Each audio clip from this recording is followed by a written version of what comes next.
Welcome back to the Economist New York Eastmed Summit.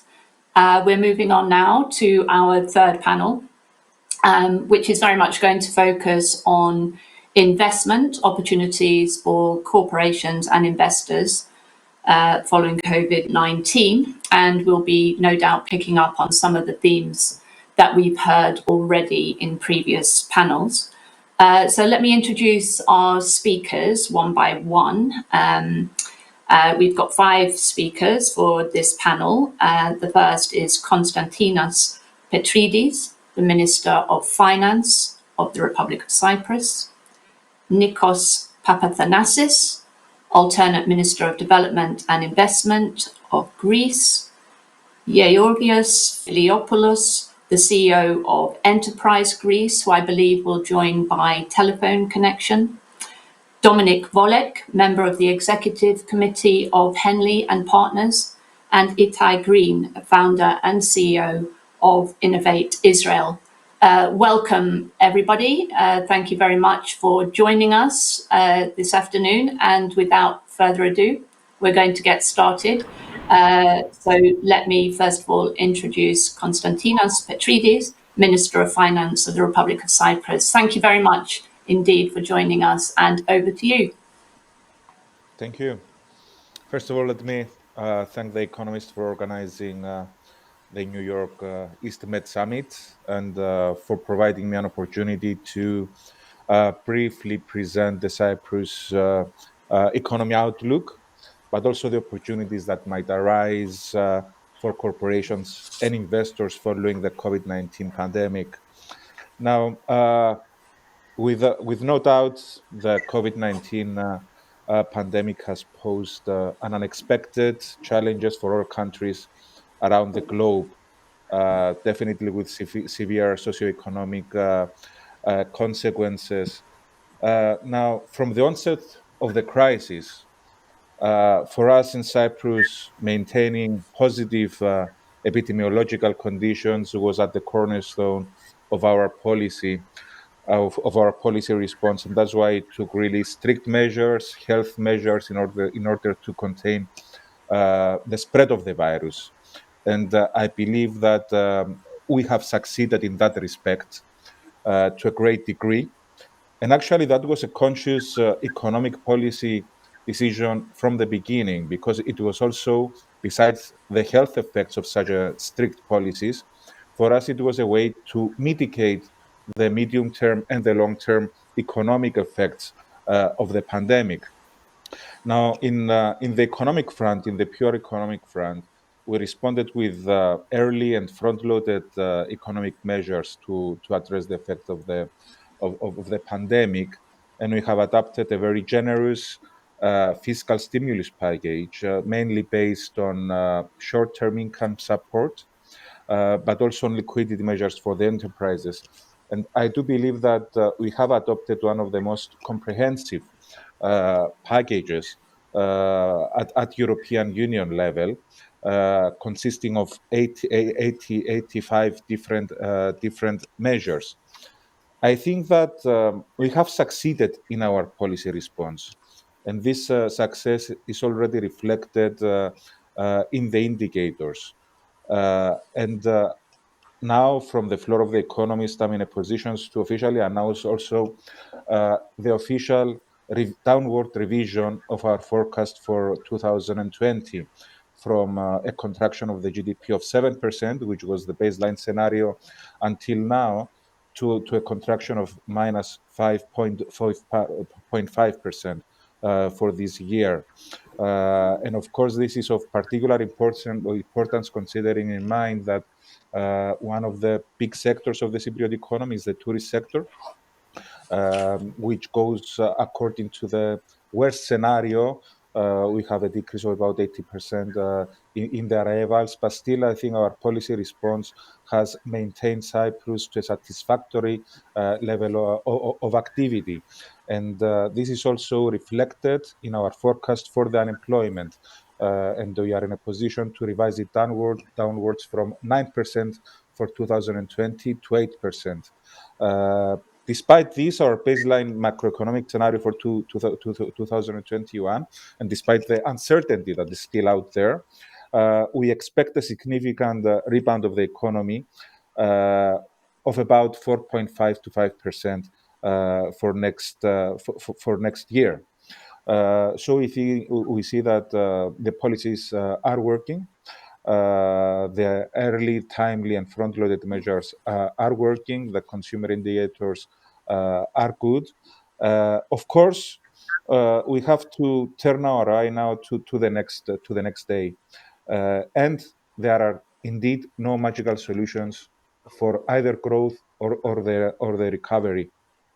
Now, our broader strategy for economic recovery includes definitely the implementation of much needed structural reforms for the development of key sectors of the economy, fully exploiting the new tools that the European Union offers, for example, the Recovery and Resilience Fund.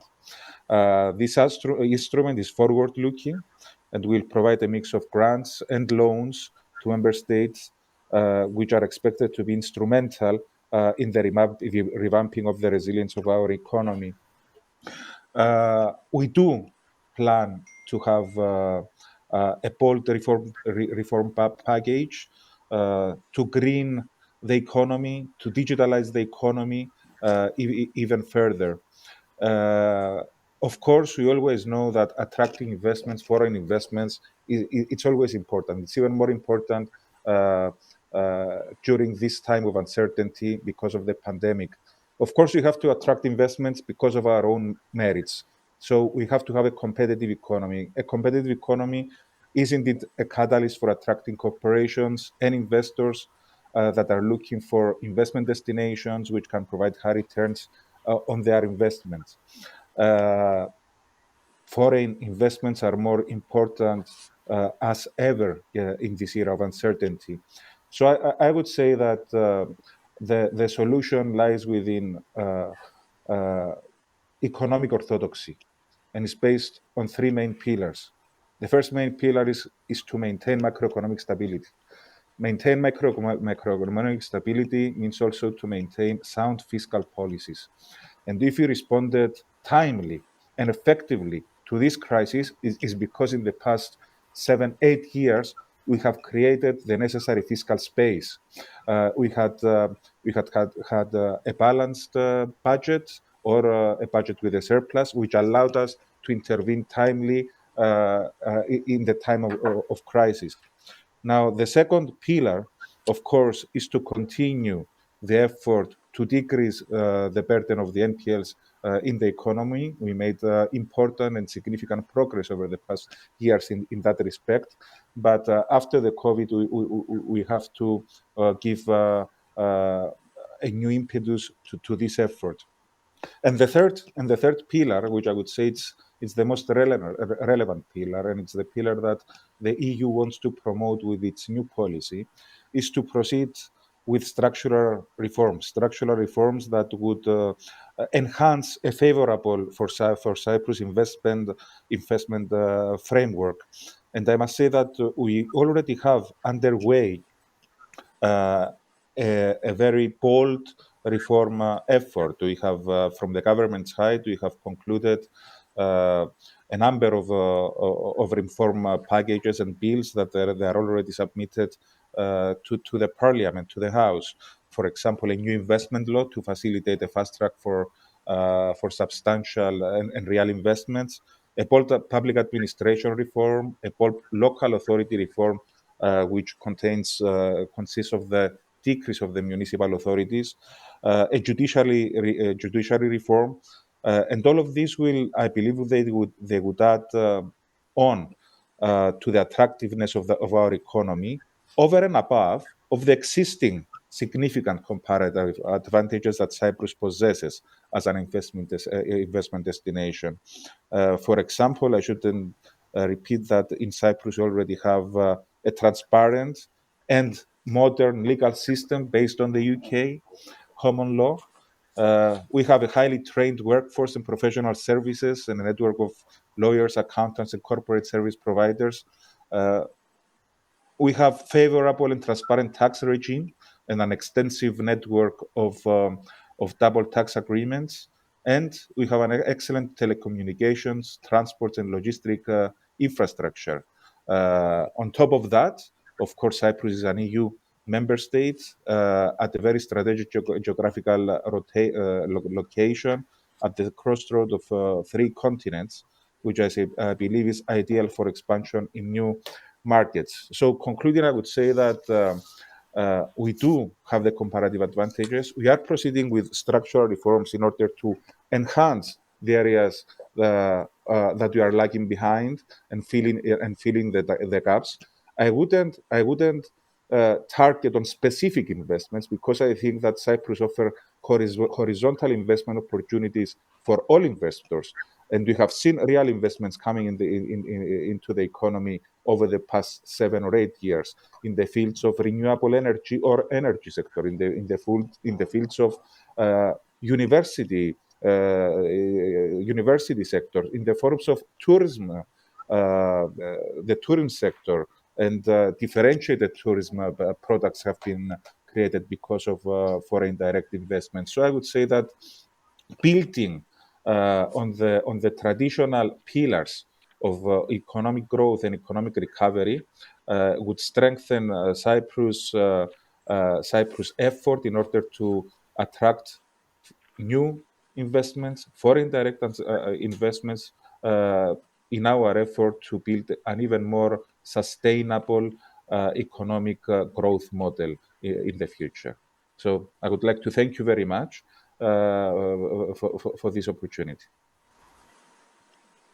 Thank you very much, Minister. That was really clear and very useful, and good to hear about your forecast revisions for GDP and unemployment for this year, and your forecast for 2021.